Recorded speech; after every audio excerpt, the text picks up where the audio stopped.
tamang yung assessment, I'm going to bring you pair by pair inside because later on I have to tell you things, which is my general assessment of your individual performances for the past month, since you have already finished 1/3 of this entire adventure. Okay? Why am I doing that? So that kung dalawa lang kayo, I can be more open in being frank and brutal about what I have to tell you and what I really think of you. Okay? And the performances, and as well as yung general perception ng tao sa mga performances ninyo. Okay?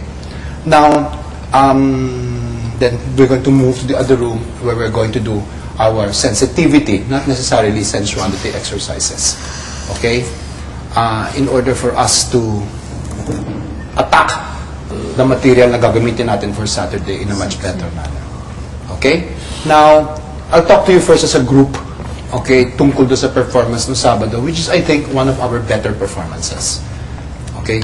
Better in the sense na magaganda, lumabas yung pairing, and maganda na nawala na yung mga lecheng org na yan. Okay? We don't have to be competitive now. We tend to help each other. Okay? At saka tulad nung sinabi ko last Saturday, after the entire process of the probation and all that, na you have to put to mind na starting now, you maximize kung ano man ang kainyagan yung matutunan dito sa loob because the competition will become really more brutal.